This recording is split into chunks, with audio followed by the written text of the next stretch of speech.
साथियों नमस्कार। Railway NTPC या ग्रुप डी में पूछे गए बहुत ही महत्वपूर्ण क्वेश्चन है।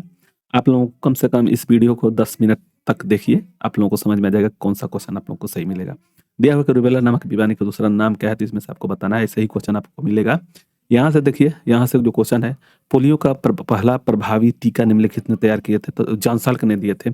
याद रखिए, पोलियो का जो टीका था वह जॉन साल्क ने दिए थे, ये याद रखना होगा। इसका आंसर सी से हो जाएगा।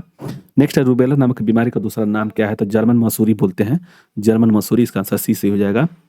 पश्मीना बकरी के निम्न नस्ल से प्राप्त होता है, तो नस्ल से प्राप्त होता है पश्मीना जो बकरी, वह चंगथंगी होता है। चंगथंगी, इसका आंसर डी से हो जाएगा।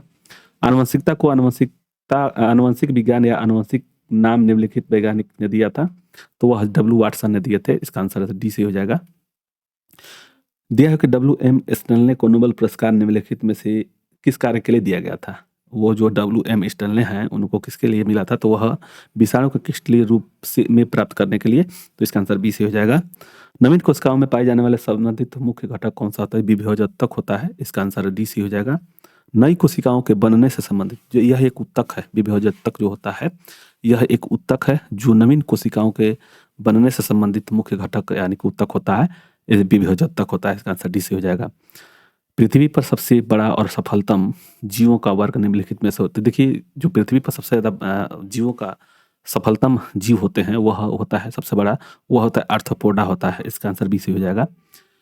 इनमें से कौन सी दवाएं कवक रोधी हैं, तो उपयुक्त सभी हैं जो कवक रोधी है। इसका आंसर डी से हो जाएगा। AIDS AIDS विषाणु जो होते हैं निम्नलिखित में से आजमाई गई दवा निम्नलिखित है, तो एजेड होता है, जीडोरुडीन होता है। इसका आंसर हो जाएगा ए।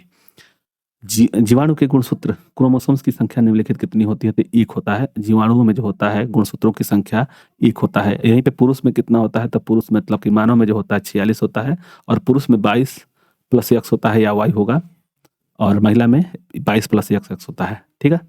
अधिकांश आहारों का सबसे बड़ा अंश निम्नलिखित में से किसका होता है, तो वो जो होता है कार्बोहाइड्रेट होता है। इसका आंसर सी से हो जाएगा।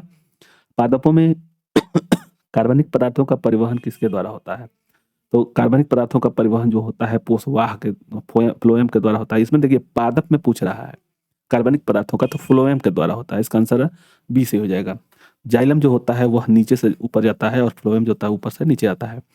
कृत्रिम गुर्दा किस सिद्धांत पर कार्य करता है, तो अपवहन के सिद्धांत पर, डायलिसिस के सिद्धांत पर कार्य करता है। इसका आंसर सी से हो जाएगा। बच्चे का लिंग निर्धारण होता है, तो लिंग निर्धारण कब होता है, तो वह हो जाएगा गर्भाधान अंडाणु के निषेचन के समय। दिया हुआ है कि बच्चे का लिंग निर्धारण होता है, तो वह हो जाएगा अंडाणु के निषेचन के समय ही निश्चित हो जाता है। देखिए क्या होता है ना कि पुरुष का जो X और Y होता है, और महिला का जो होता है वह X और X होता है। जब X और Y जब मिलेंगे तो वह बच्चा होगा, यानी कि लड़का होगा, वहीं से निर्धारित हो जाता है। और जो X और X जब मिलेंगे तो वह हो जाएगा लड़की। इसी को याद रखना होगा कि पुरुष का जो होता है X, और इसमें जो पुरुष में मानव में जो होता है लिंग निर्धारण जो होता है पुरुष के ही शुक्राणु से होता है। तो इसमें क्या दिया कि बच्चे का लिंग निर्धारण कब होता है, तो अंडाणु के निषेचन के समय ही लिंग निर्धारण पूरा संपन्नित हो जाता है। दिया हुआ है कि अंडाशय में गर्भाशय तक अंडे तक संचालन किसके द्वारा होता है, तो डिंबवाहिनी नली के द्वारा होता है। इसका आंसर सी से हो जाएगा। इनमें से किस पादप का पुष्प सबसे बड़ा होता है, जो एक याद रखिएगा, रिफ्लेक्सिया जो होता है, रिफ्लेक्सिया इसमें दिया हुआ है। रिफ्लेक्सिया जो होता है सबसे बड़ा पुष्प होता है, और बोल्फिया जो होता है, बोल्फिया जो हो छोटा पुष्प होता है। इसमें 3 अक्षर हैं, और रिफ्लेक्सिया में 4 अक्षर हैं। तो ये इसको याद रखिएगा, जिसमें बड़ा है वो बड़ा है, और जो छोटा है वो छोटा है। ठीक है, इसी के हिसाब से आप याद रखिएगा। आगे देखिएगा, पौधों में असली फल किससे बनता है, तो वह अंडाशय से बनता है। इसका आंसर सी से हो जाएगा। नेक्स्ट है, किसी वृक्ष की आयु कैसे पता लगाते हैं, तो वह जो है ना, आप लोग देखिएगा, जैसे पेड़ है, इस तरह से खड़ा पेड़ है, इसको जब यहाँ से काटेंगे तो वह गोल निकलेगा। ठीक, और इसी में एक वलय होता है, वलय यही होता है वार्षिक वृक्ष चक्रों का गिन कर, मैंने वलय को गिन करके। इसका आंसर डी से हो जाएगा। इनमें से कौन सा पादप हार्मोन फल पकाने में, तो यह इथिलीन होता है, एथिलीन होता है। इसका आंसर बी से हो जाएगा। दिया हुआ कि एक सामान्य मानव देह कोशिका में गुणसूत्र कितना होता है, तो 46 होता है। याद रखिएगा कि मानव के देह कोशिका में गुणसूत्रों की संख्या 46 होती है। हीमोफीलिया रोग मानव जो देखिए हीमोफीलिया रोग होता है मानव के किस कारण से होता है, तो देखिए हीमोफीलिया जो होता है म्यूट्यूल गेन होता है।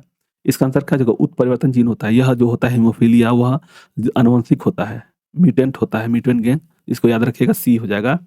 टाइफाइड के लिए दवाई जो कौन सी होती है, टाइफाइड के लिए दवाई जो होती है क्लोरोमाइसिटीन होता है। इसका आंसर सी से हो जाएगा। नेक्स्ट देखेंगे शराब में अत्यधिक उपभोग से क्षति होती है कौन सा, तो जो शराब से जो अधिक क्षति जो होता है ना वह लीवर होता है, इसका आंसर ई से हो जाएगा। जलोभिद होता है वह जलीय पौधा होता है, इसको जलोभिद बोलते हैं, इसका आंसर बी से हो जाएगा। अंतर्राष्ट्रीय धान अनुसंधान कहाँ पे स्थित है, तो फिलीपींस है। और वहीं पे राष्ट्रीय धान अनुसंधान जो है कटक होता है, कटक है भारत में, उड़ीसा में कटक होता है उसी को बोलते हैं। और अंतर्राष्ट्रीय फिलीपींस है। नेक्स्ट देखेंगे सबसे छोटी जीवित कोशिका कौन सी है, तो वह कवक द्रव्य है, इसका आंसर सी से हो जाएगा। सामान्य अस्थि वृद्धि प्रभावित होती है, इनमें से सभी है, मतलब कि वृद्धि hormone, vitamin A vitamin D सभी से होता है, इसलिए इसका आंसर डी से हो जाएगा।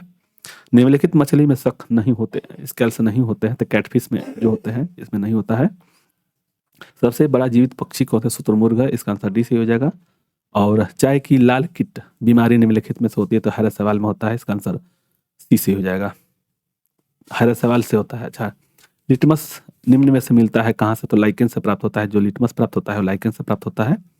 प्रतिजैविक एम्पीसिलियम जो होता है अर्ध संश्लेषित दवा होती है, इसका आंसर डी से हो जाएगा। नेक्स्ट देखेंगे मलेरिया का उपचारक दवा का स्रोत निम्नलिखित में से सिनकोना वृक्ष से पाया जाता है। जो मलेरिया का जो उपचारक दवा जो होती है वो सिनकोना वृक्ष से पाया जाता है, इसका आंसर बी से हो जाएगा। सिलोकोसिस जो होता है, सिलोकोसिस रोग होता है वो फेफड़ा का होता है, इसका आंसर सी से हो जाएगा। नेक्स्ट है दवा बनाने में काम आता है, तो बेंजोइक अम्ल होता है, इसका आंसर ए से हो जाएगा। जो दवा बनाने में काम आता है बेंजोइक अम्ल होता है। नेक्स्ट देखेंगे मुर्गी के अंडे में कार्बोहाइड्रेट की मात्रा कितनी होती है, तो 0%, 0 ग्राम होता है। मुर्गी के अंडे में कार्बोहाइड्रेट जो होता है 0 होता है। और इतना ही क्वेश्चन था। आप लोग वीडियो अच्छा लगे तो लाइक और सब्सक्राइब करें। मिलते हैं नेक्स्ट वीडियो में। धन्यवाद। जय हिंद, जय भारत।